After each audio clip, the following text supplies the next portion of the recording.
पूजा, जिसकी अभी अभी शादी हुई है, अपनी आंखों में नई नवेली दुल्हन के हजार सपने सजाए अपने ससुराल की दहलीज पार करती है। लेकिन शादी की पहली ही रात उसके साथ कुछ ऐसा घटित होता है जो उसकी रूह तक को कपा देता है। एक ऐसा भयानक सच जिसकी उसने कभी अपनी सबसे डरावनी कल्पनाओं में भी उम्मीद नहीं की थी। सहमी और टूटी हुई पूजा जब अपनी आखिरी उम्मीद अपनी जेठानी कमलेश के पास हिम्मत जुटाकर अपना दर्द बयां करने जाती है तो सांत्वना के बजाय उसे इनाम में मिलता है चेहरे पर एक जोरदार थप्पड़। पूजा जमीन पर गिरकर बिलख बिलख कर रोने लगती है। आखिर एक नई नवेली दुल्हन के साथ इतना बड़ा धोखा और जुल्म क्यों हुआ? यह कहानी आपको झकझोर कर रख देगी और अंत में एक बहुत गहरी सीख भी देकर जाएगी। लेकिन इस खौफनाक रात तक बात कैसे पहुंची, इसके लिए हमें कहानी के पन्नों को थोड़ा पीछे पलटना होगा। कहानी की असल धुरी है कमलेश। कमलेश एक जिम्मेदार गृहिणी है जो एक भरे पूरे परिवार को संभालती है। उसके परिवार में उसका पति, एक छोटी बेटी, सास, ससुर, एक खामोश दादी और उसका देवर अरुण है। कमलेश के लिए अरुण सिर्फ एक देवर नहीं बल्कि उसके सगे बेटे से भी बढ़कर है। वक्त अपनी रफ्तार से आगे बढ़ता है। अब अरुण जवान हो चुका है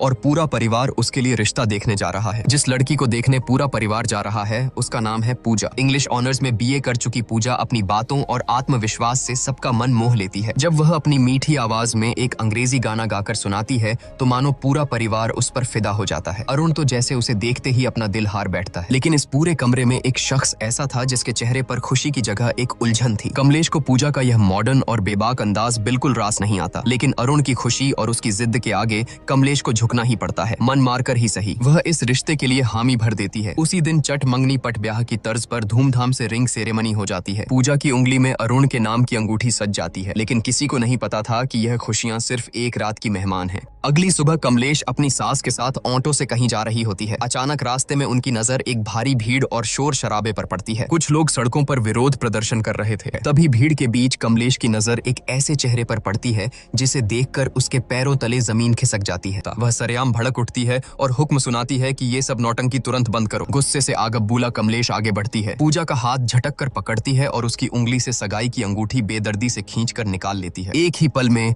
एक झटके में उसने वो रिश्ता तोड़ दिया जो कल ही जुड़ा था। जब कमलेश यह तूफान लेकर घर लौटती है तो घर में कोहराम मच जाता है। कमलेश का पति उसे आईना दिखाते हुए कहता है कि जो रायता तुमने बिना सोचे समझे फैलाया है उसे अब तुम्हें ही समेटना होगा। बेचारा अरुण भी लाख मिन्नतें करता है, समझाने की कोशिश करता है कि पूजा की सोच गलत नहीं है, लेकिन कमलेश अपने गुरूर में अंधी हो चुकी थी। उसके कानों पर जूं तक नहीं रेंगती और वह किसी की एक नहीं सुनती। कुछ देर बाद कहानी में एक खूबसूरत और जज्बाती मोड़ आता है। अपने रिश्ते को बचाने और अपनी बात समझाने के लिए पूजा खुद कमलेश के पास पहुंचती है।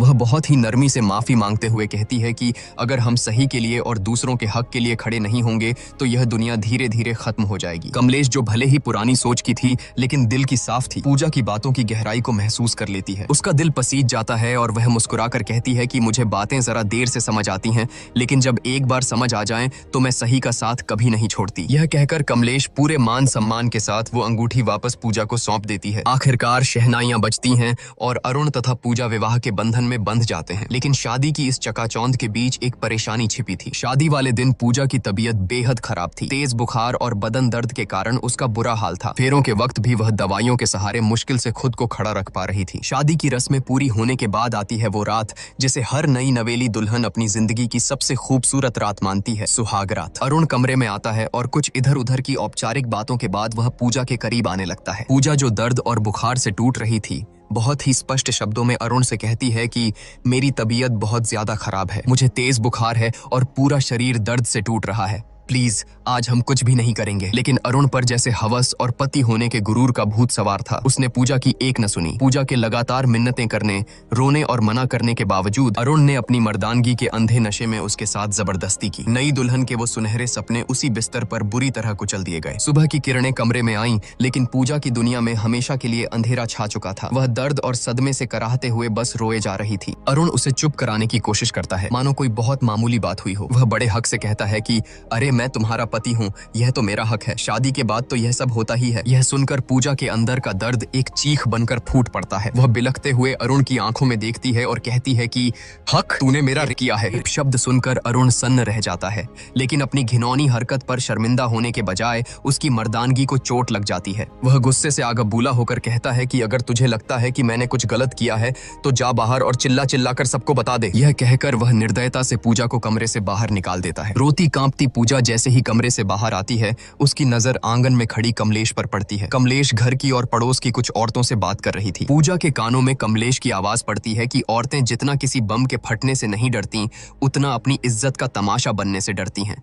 यह एक वाक्य पूजा के सीने में किसी जहरीले तीर की तरह चुभ जाता है। उसे तुरंत समझ आ जाता है कि जिस समाज और परिवार में वह खड़ी है, वहां अगर उसने अपना मुंह खोला तो उसे न्याय नहीं मिलेगा, बल्कि इस घर में उसी की इज्जत का सरेआम तमाशा बन जाएगा। समाज और बदनामी के इसी खौफ से हारकर एक जीती जागती हक के लिए लड़ने वाली लड़की अपने आंसू पीते हुए खामोशी से वापस उसी घुटन भरे कमरे में लौट जाती है। उसके मासूम दिल में कहीं न कहीं यह उम्मीद बची थी कि शायद अरुण को अपनी हैवानियत का एहसास हुआ होगा, शायद वह अपनी गलती मानेगा और उससे माफी मांगेगा। लेकिन अरुण का रवैया देखकर पूजा के पैरों तले बची खुची जमीन भी खिसक गई। पूजा पहले से ही असहनीय दर्द में थी, लेकिन अरुण ने अपनी हवस को प्यार का नाम देकर एक बार फिर उसके साथ जबरदस्ती की। पूजा अंदर तक टूट चुकी थी। उसे समझ आ गया था कि जिसे दुनिया पति पत्नी का प्यार कहती है, वह उसके लिए सिर्फ और सिर्फ एक वैवाहिक बल था, जिसके खिलाफ वह कुछ नहीं कर सकती थी। अगली सुबह कमलेश की नजर छत की बाउंड्री पर गुमसुम खड़ी पूजा पर पड़ी। पूजा की आंखों की वीरानी और उसका खामोश चेहरा देखकर कमलेश का दिल धक से रह गया। कमलेश के लाख पूछने पर भी पूजा ने रात का वह खौफनाक सच नहीं बताया। कमलेश समझ गई कि कुछ तो बहुत गलत हुआ है और वह बिना ज्यादा सवाल किए पूजा को उसके मायके छोड़ आई। मायके पहुंचकर पूजा ने सोचा कि शायद दुनिया में एक माँ ही है जो अपनी बेटी का दर्द समझ सकती है। उसने अकेले में अपनी माँ को बीती रात की सारी सच्चाई और अरुण की दरिंदगी के बारे में बता दिया। लेकिन जो जवाब उसकी सगी माँ ने दिया,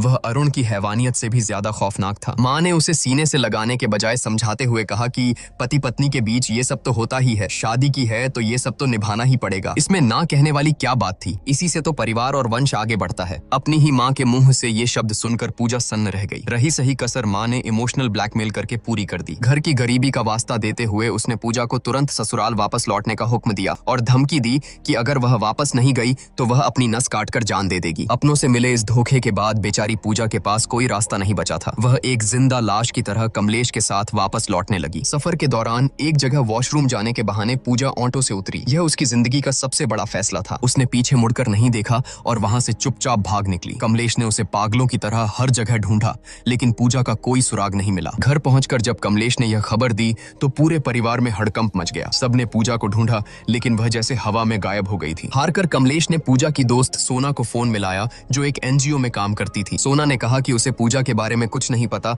लेकिन वह उसे ढूंढने की पूरी कोशिश करेगी। आखिरकार सोना की तलाश पूरी होती है। पूजा उसे एक सुनसान पार्क के कोने में गुमसुम किसी सहमी हुई बच्ची की तरह बैठी मिल जाती है। जब कमलेश वहां पहुंचती है तो पूजा हिम्मत जुटाकर अरुण की उस खौफनाक रात की सारी दरिंदगी और सच्चाई कमलेश के सामने उगल देती है। लेकिन सालों से अरुण को अपने बेटे की तरह पालने वाली कमलेश का अंधा विश्वास सच्चाई पर भारी पड़ जाता है। सच सुनने के बजाय कमलेश का गुरूर टूटता है और वह गुस्से में आकर पूजा के गाल पर एक जोरदार थप्पड़ जड़ देती है। वह चिल्लाती है और पूजा को लगभग घसीटते हुए वापस उस कैद खाने में ले आती है। भले ही कमलेश ने पूजा को थप्पड़ मार दिया था, लेकिन एक औरत होने के नाते उसके अंदर शक का एक बीज बोया जा चुका था। वहीं दूसरी तरफ हम देखते हैं कि हनीमून के खूबसूरत वादियों में पूजा अंदर से पूरी तरह वीरान और खौफजदा थी। वह अरुण से एक आखिरी उम्मीद के साथ बात करने की कोशिश करती है, लेकिन अरुण की आंखों में प्यार नहीं, सिर्फ एक भूखे भेड़िए जैसी हवस थी। वह एक बार फिर पूजा की चीखों और आंसुओं को अनसुना करते हुए उसके साथ जबरदस्ती करता है। बेचारी पूजा उस बिस्तर पर तड़प और रोने के अलावा कुछ नहीं कर पाती। वह जिसे अपनी जिंदगी का साथी समझकर समझाने गई थी,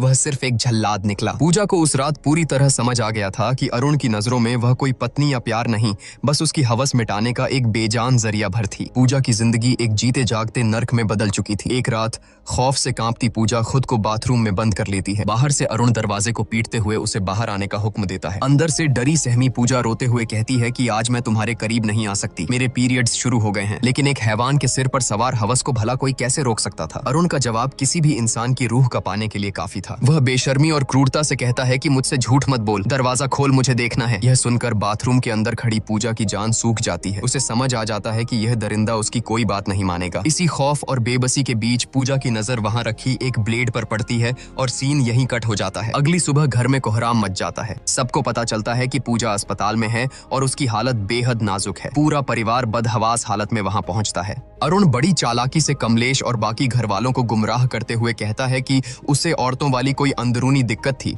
शायद उसी वजह से यह हालत हुई है। लेकिन जब कमलेश अंदर जाकर लेडी डॉक्टर से बात करती है तो डॉक्टर जो सच बताती है वह सुनकर कमलेश के पैरों तले जमीन ही नहीं खिसकती बल्कि उसका पूरा वजूद हिल जाता है। डॉक्टर भारी आवाज में बताती है कि पूजा के उन नाजुक हिस्सों पर ब्लेड से गहरे कट लगे हैं और बहुत ज्यादा खून बहने की वजह से उसकी यह हालत हुई है। यह सुनकर कमलेश सन्न रह जाती है। वह तुरंत खुद को संभालती है और घर वालों को वापस भेज देती है, यह कहकर कि वह पूजा के पास रुकेगी। होश आने पर जब कमलेश पूजा के पास बैठती है तो पूजा आंसुओं में डूबकर वह कड़वा सच उगलती है जिसने उसे इस हद तक जाने पर मजबूर किया। यह दर्द सुनकर कमलेश अंदर तक टूट जाती है। उस रात जब कमलेश घर लौटती है तो पूजा के दर्द को महसूस करने के लिए वह खुद बाथरूम में जाती है और हाथ में वही ब्लेड उठाती है। वह उस ब्लेड को अपनी त्वचा पर रखकर वही करने की कोशिश करती है जो पूजा ने किया था, लेकिन ब्लेड की हल्की सी चुभन से ही उसके हाथ कांप जाते हैं। वह ब्लेड फेंक देती है। उस एक पल में कमलेश को गहराई से एहसास हो जाता है कि आखिर वो 21 साल की मासूम लड़की किस कदर खौफ और दर्द से गुजरी होगी कि उसने खुद को इतनी खौफनाक सजा दे दी। अगले दिन जब अरुण अपनी बेशर्मी का लबादा ओढ़े पूजा से मिलने अस्पताल पहुंचता है तो उसे पता चलता है कि कमलेश पहले ही पूजा को डिस्चार्ज कराकर अपने साथ ले जा चुकी है।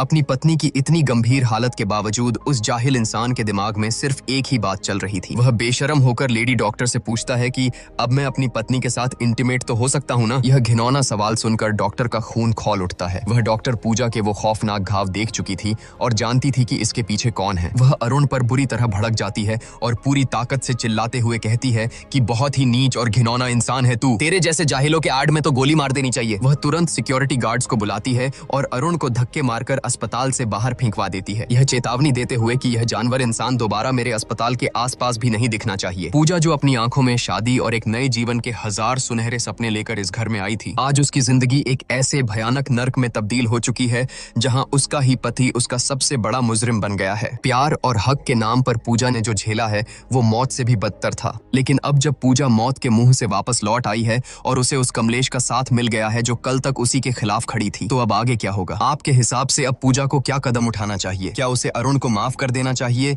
या उसे ऐसी सजा देनी चाहिए जो एक मिसाल बन जाए? अपनी राय हमें कमेंट्स में जरूर बताएं। वीडियो को लाइक करें और चैनल को सब्सक्राइब करना बिल्कुल न भूलें ताकि पूजा की कहानी का अगला और सबसे अहम हिस्सा आते ही आप तक पहुंच सके। मिलते हैं बहुत जल्द कहानी के अगले भाग में। तो तुम मेरी वीडियो अमर कर दो, 1 मिलियन का टारगेट